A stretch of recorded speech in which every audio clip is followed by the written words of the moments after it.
kajian kita. Assalamualaikum warahmatullahi wabarakatuh. Waalaikumsalam warahmatullahi wabarakatuh. Alhamdulillahirabbil alamin, bersyukur kita kepada Allah Subhanahu wa taala. Allah telah memudahkan kita melakukan ibadah kepadanya. Semoga ibadah maghrib kita diterima dengan penerimaan terbaik di sisi Allah Subhanahu wa taala. Amin. Kemudian salawat dan salam semoga senantiasa tercurahkan kepada teladan terbaik kita Nabi Muhammad sallallahu alaihi wasallam. Tentu kepada keluarganya, sahabatnya dan pengikutnya dari awal hingga akhir zaman. Allahumma amin. Jamaah rahimakumullah, marilah kita senantiasa berusaha meningkatkan takwa kita kepada Allah. Tidak ada berkah terbaik untuk pulang kepada Allah kecuali berkah takwa. Harta, pangkat, kedudukan, jabatan kita semua bakal kita tinggalkan.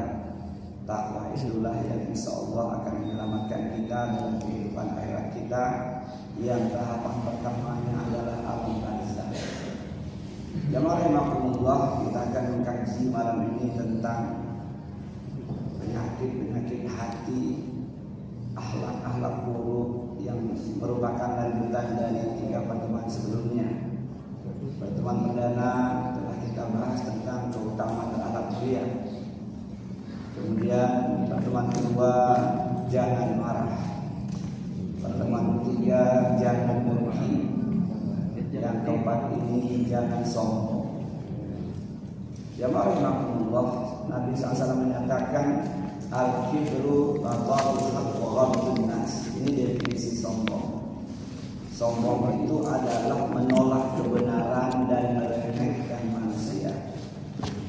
Dari definisi Rasulullah ini maka ada 2 hal yang menyangkut kesombongan. Yang pertama yang berkaitan dengan Allah dan Rasulnya, yakni menolak kebenaran yang datang dari Allah dan Rasulnya. Yang kedua yang berkaitan dengan makhluk, spesialnya manusia, merendahkan, meremehkan orang lain.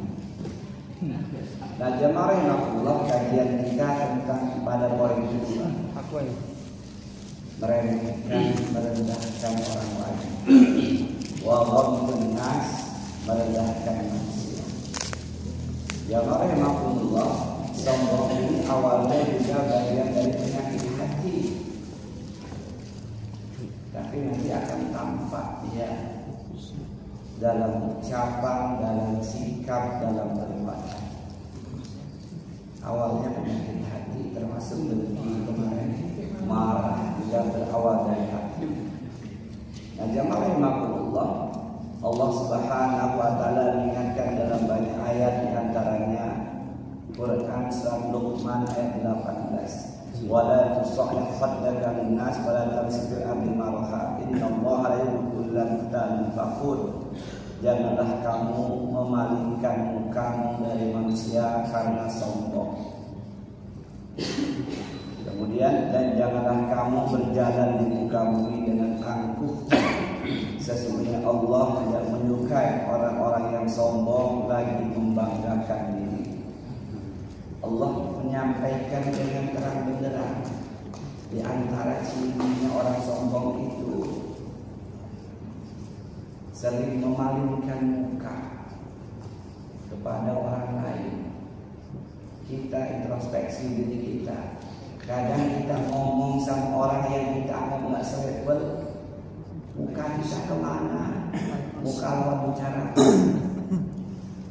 Nabi SAW itu tidak pernah berbicara dengan siapapun kecuali berhadapan-hadapan saja.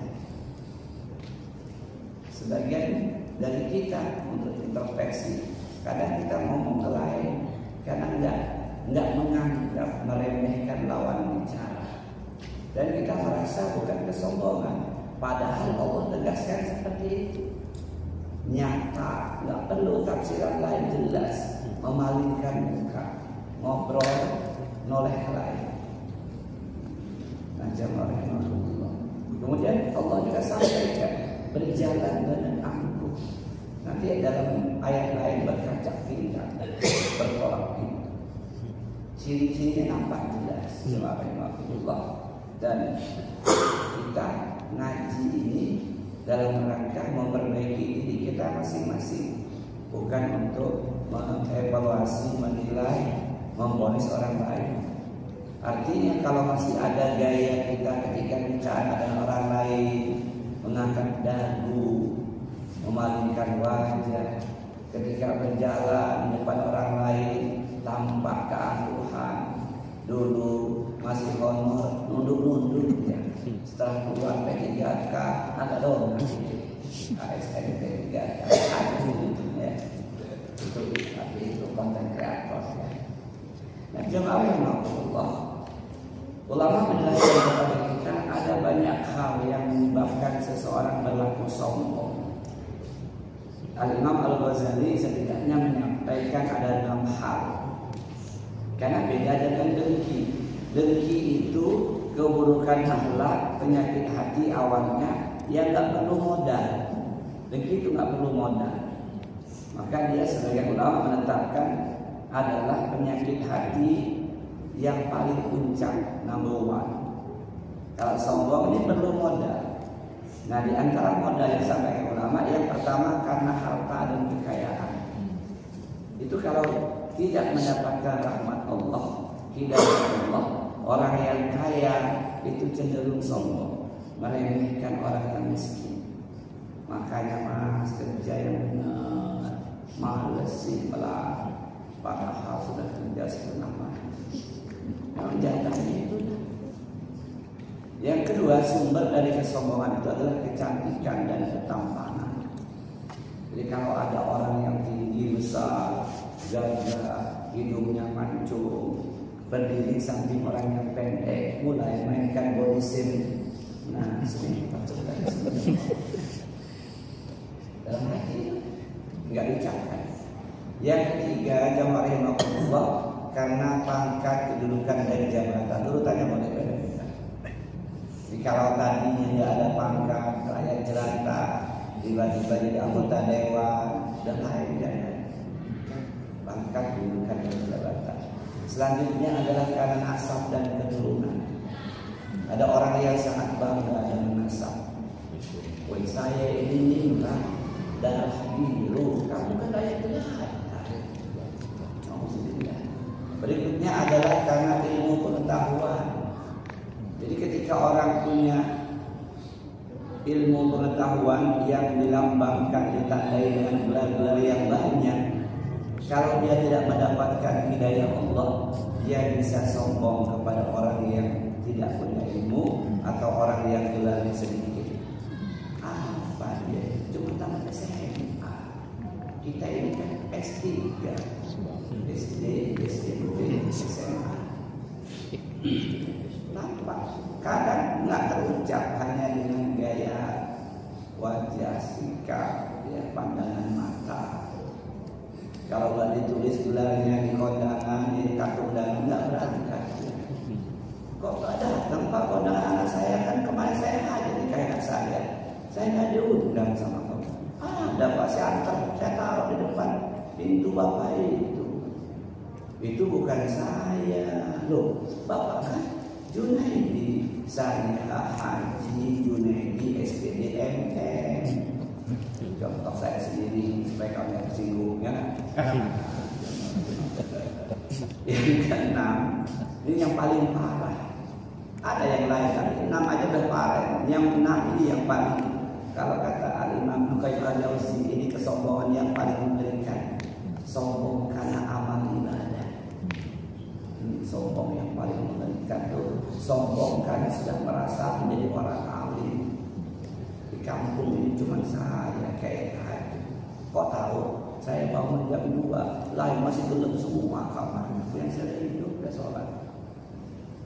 Kenapa kata ulama menyebutkan bahwa sombong yang paling buruk itu sombong karena amal ibadah? Karena belum tentu Allah terima amal ibadah. Gak ada jaminan. Kalau sombong karena harta, tampak mobilnya besar, rumahnya besar, bininya besar. Sombong karena ilmu, berderet gelarnya profesor, doktor, insinyur, MSI. Kalau sombong karena nasab, ada depan namanya Raden Roro Jonggran Simo Dimenco, bangsawan Ningrat, ya, Kalau sombong karena jabatan, pangkatnya jelas. Kedudukannya Kapolres, Kapolda, pangkatnya apa namanya itu AKBP misalnya. Jadi kalau yang lain itu ada tampaknya. Tapi kalau sombong karena amal, tidak tampak. Jidatnya tadi tampak, tidak hitam juga. Bukan karena itu. Yang pasti kalau sombong karena amal, belum tentu Allah terima amalnya. Kita ini lagi semua lagi berusaha semua. Hasilnya nanti. Kalau hal ini belum ketahuan siapa di antara kita yang paling banyak amalnya dan yang diterima oleh Allah. Kita lagi semua menuju ke arah sana dan selalu prasangka baik kepada Allah. Husnuzon Allah terima. Maka tiap pagi itu Nabi memerintahkan kita minta kepada Allah supaya amal kita diterima. Allahumma inni as'aluka ilman nafi'an wa rizqan thayyiban wa amalan mutaqabbalan. Tiap pagi kita minta kepada Allah. Nah, jamaah Allah itu di antara sumber-sumber atau penyebab kesombongan. Harta, pangkat, kecantikan, ketampanan, nasab, keturunan, ilmu pengetahuan dan amal ibadah.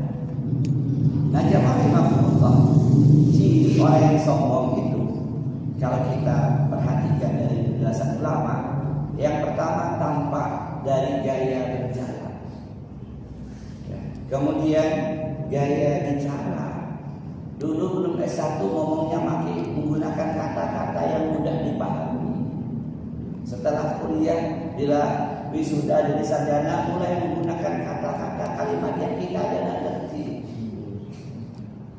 Jadi masalah ini harus kita integrasikan dalam masalah ini. Kata yang bilang, apa yang diintegrasi? Tanya lagi. Dulu dia nggak pernah ngomong pakai kalimat-kalimat itu. Ya. Kata-kata yang dipilihnya saja sudah beda. Kemudian dari wajah. Jadi kalau dia mendapatkan sesuatu yang menurut dia nggak level, sudah kelihatan. Kondangan, nggak tahunya kondangan itu maaf dengan singkat. Ternyata menunya itu di samping ayam goreng itu ada apa namanya ya, kuning-kuning, hijau-hijau pahit panjang itu. Pare.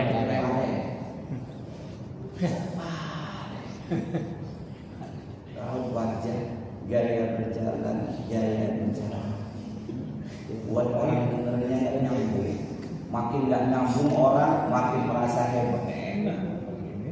Setengah mati kawan mikirin kata-kata kepala hati. Yang kedua, menghargai diri secara berlebihan. Kalau nggak salah, nggak jahat. Kami yang berintis masjid ini, kalau nggak ada kami, wah, kata kawan bro, 50.000 tahun sebelum Allah menciptakan langit dan bumi sudah tertulis di Lauhul Mahfuz bakal ada ijtimaiyah ini. Kalau ente nggak buatnya, ada orang lain yang Allah utus untuk membuat. Lalu dia tak, iyalah bro. Kata Allahumma qadirul khalaik qabla an yakhluqas samawati wal ardh bi 50,000 sana. Itu hadisnya bro. Oh, jamaah Allah. Kemudian enggan menerima saran atau pendapat orang lain. Nah, ini kita hati-hati kalau kita rapat musyawarah, baik dalam lingkungan keluarga, dengan istri, dengan anak, atau yang lebih tinggi musyawarah masjid, atau tingkat RT kelurahan. Hati-hati. Kita terkadang menampakkan diri kita sebagai orang hebat. Oh, ini kalau saya dulu nggak begitu, nggak begini caranya. Kamu ngerti apa? Anak kemarin sore. Biasanya kalau orang yang paham udah diam aja. Kok orang komen itu ada yang paling pintar di antara kita. Kita dengerin aja. Sering terjadi itu orang sudah apa? Sinis.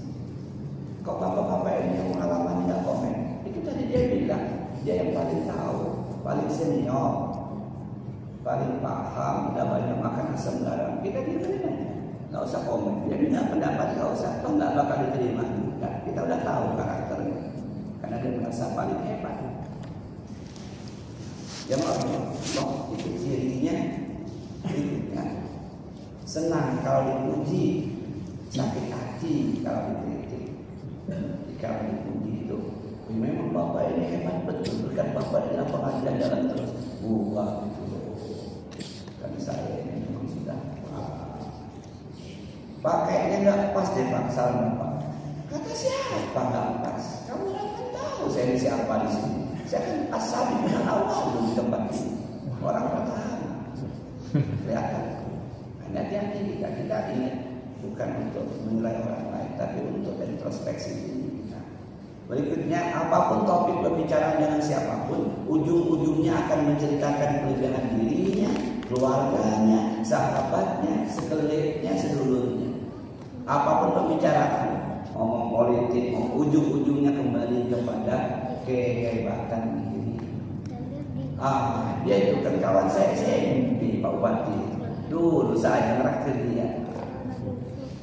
Jadi, apapun topik pembicaraan orang lain berujung pada menonjolkan kelebihan diri. Itu kan masih ada saya yang kepilih kemarin. Dan berikutnya, nggak suka kalau ada orang menceritakan kelebihan orang lain. Jadi kalau ada orang cerita tentang anaknya, tentang saudaranya hebat, dia tampak ketidaksukaannya. Alah, gitu aja dipamer, gitu aja dicerita.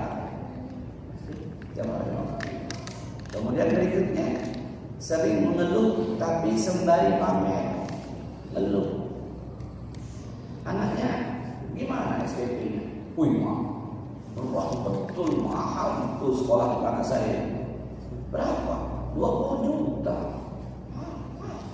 Iya, tapi masih bisa sih. Gimana Pak gajinya Pak? Dikit, cuma 3 juz semalam.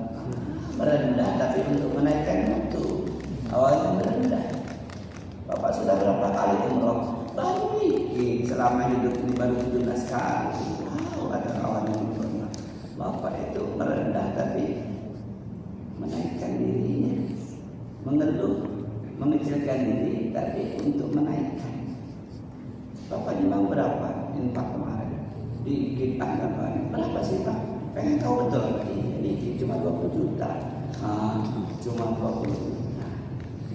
Itu kalimat jamaah. Nah, itu ciri-ciri banyak yang lain tentu. Kemudian jamaah rahimahullah, seperti biasa kita akan bicara tentang kejelekan, keburukan dari yang namanya kesombongan. Apa sih keburukannya? Supaya kita paham, lalu kita berusaha menghilangkan perasaan sombong.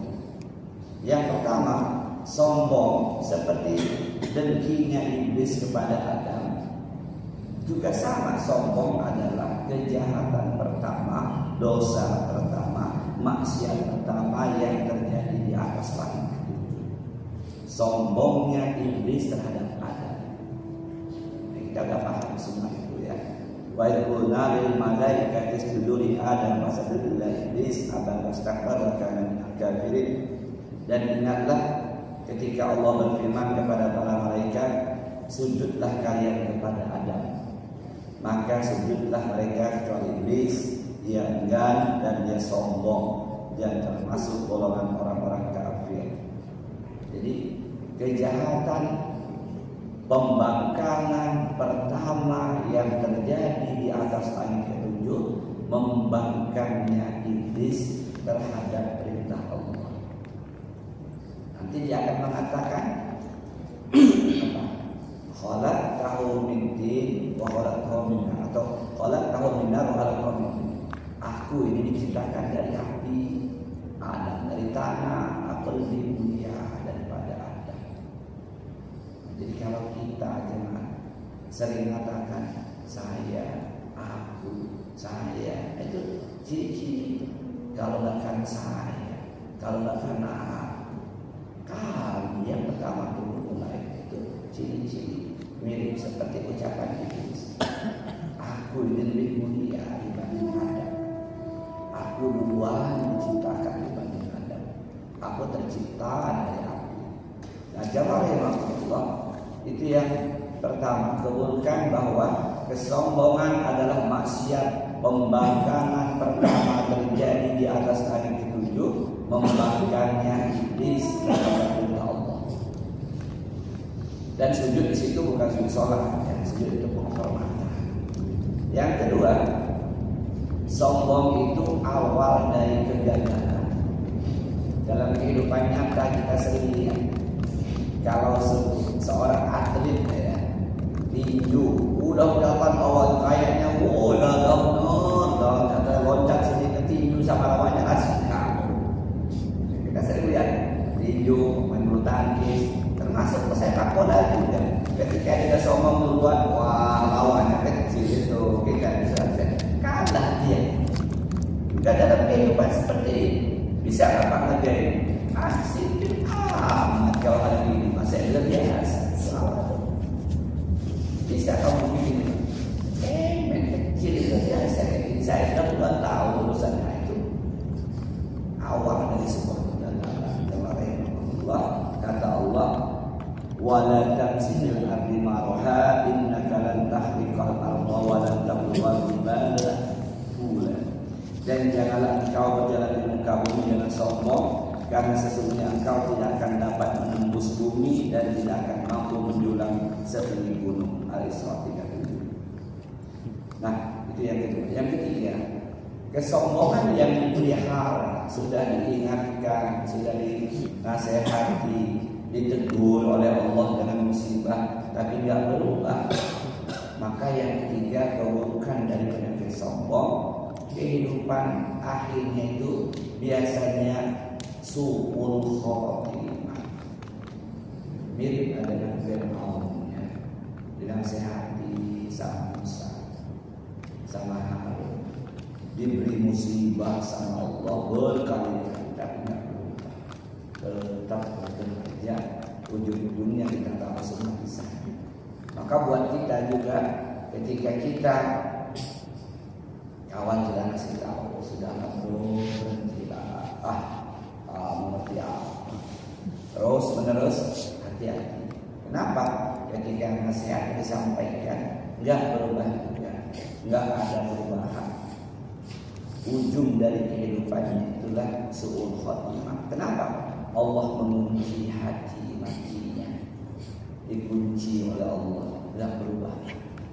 Boleh jadi kita punya kawan kayak gitu, umur 40 kita nasihati, bro sholat, ayo nanti 50 saya sholat, 50 kita ketemu lagi belum sholat juga, sampai hari kematian kita nggak sholat. Alhamdulillah.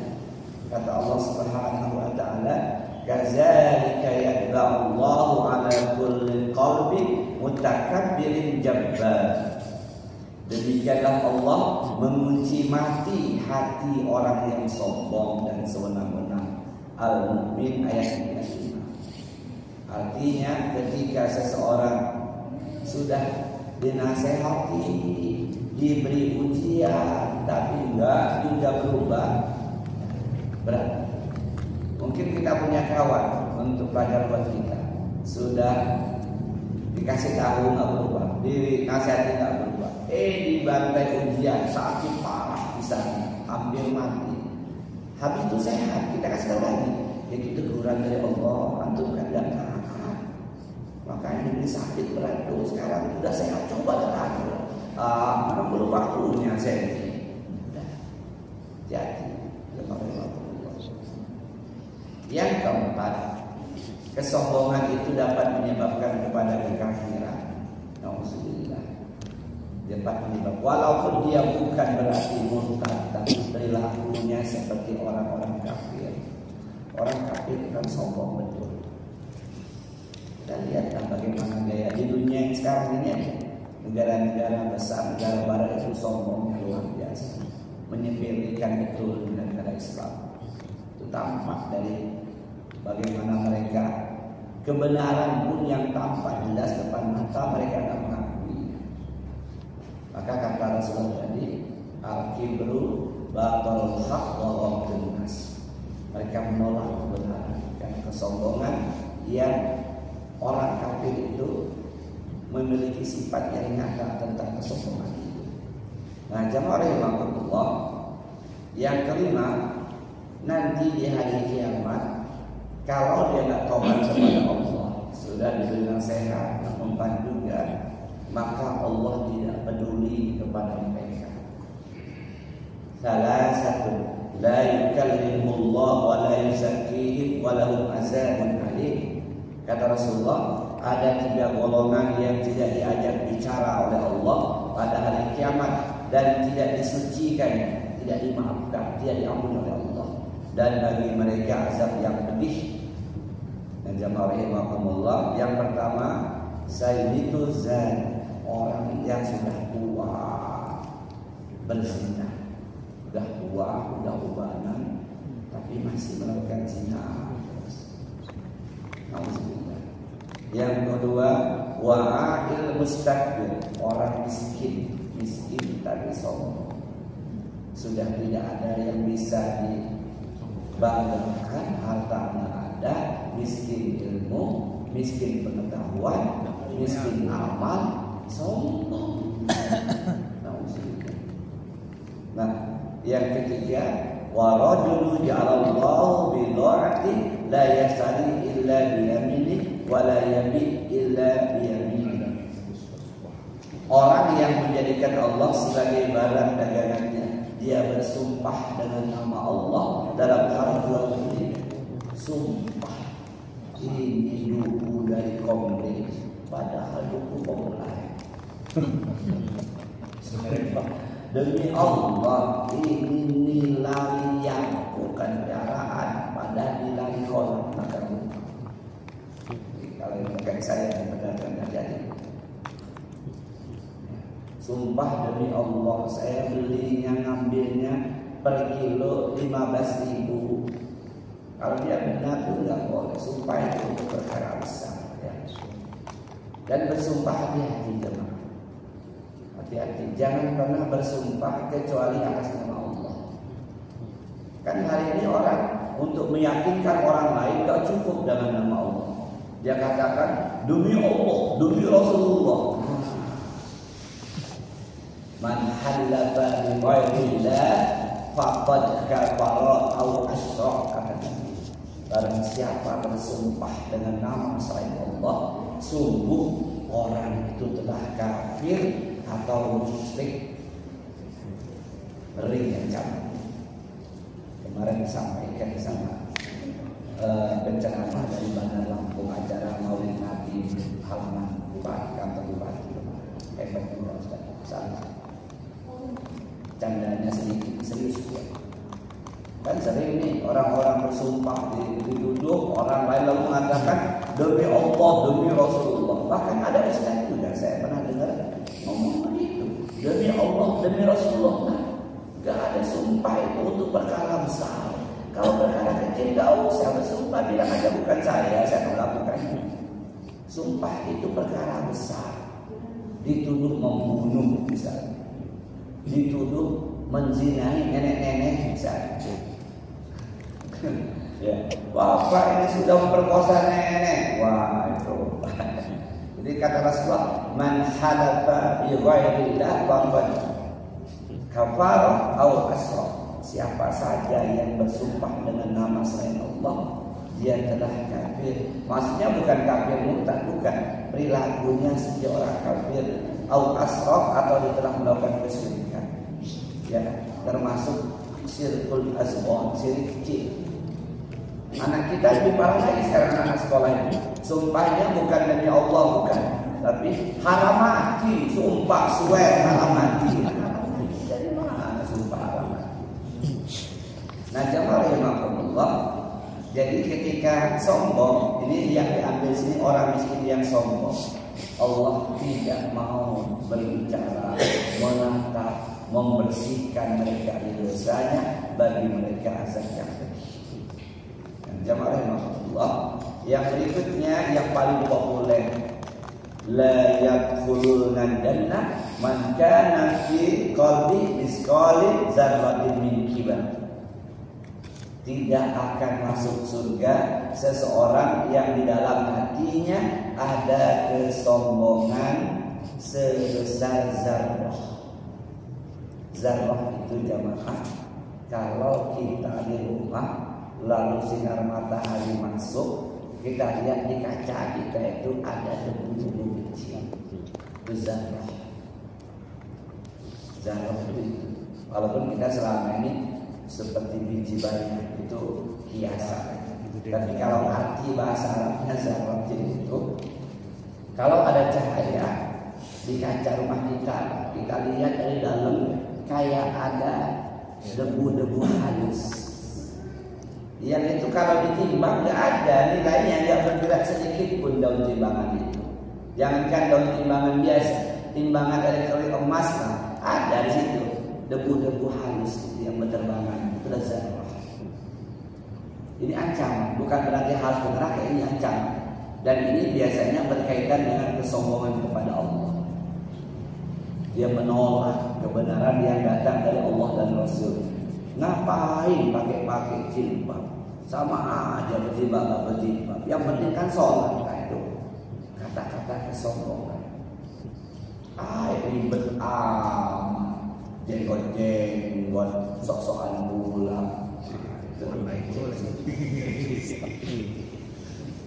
Jangan sekali-kali nih kawan-kawan, jangan sekali-kali ngejek sunnah Rasul, karena orang yang seperti itu bagian dari sombong. Kenapa? Menolak kebenaran yang datang dari Allah dan Rasulnya.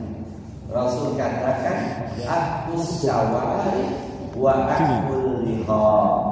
Potong kumis kalian pendek-pendek dan pelihara jenggot kalian. Perintah sunnah qauliyah plus fi'liyah plus contoh, kata Nabi. Sejak zaman Nabi Adam alaihissalam sampai aku Muhammad SAW, semua Nabi berjenggot. Hari ini ada orang yang menyepelekan, meremehkan. Dia tidak terima dengan kebenaran ini.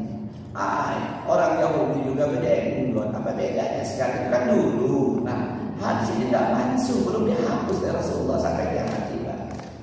Potong kumisku pendek-pendek dan pelihara jenggot. Untuk membedakan, kau dulu membedakan dengan Yahudi Nasrani, dan masih berlaku sampai hari ini. Artinya kalau kita belum siap, masih malu berjenggot, takut dibilang tua atau aku, jangan ngejek orang berjenggot. Allah mengancam setiap sunnah Nabi. Sunnah Nabi itu maknanya segala sesuatu yang dinisbatkan kepada Nabi, yang disandarkan kepada Nabi, namanya sunnah Nabi atau sunnah Rasul. Baik ucapan beliau qauliyah, perbuatan beliau fi'liyah, atau yang beliau diamkan, namanya takriyah. Sahabat melakukan, Nabi lihat tapi Nabi nggak komen, boleh, sunnah Nabi juga. Kalau sahabat melakukan salah, Nabi tegur, tapi nggak boleh.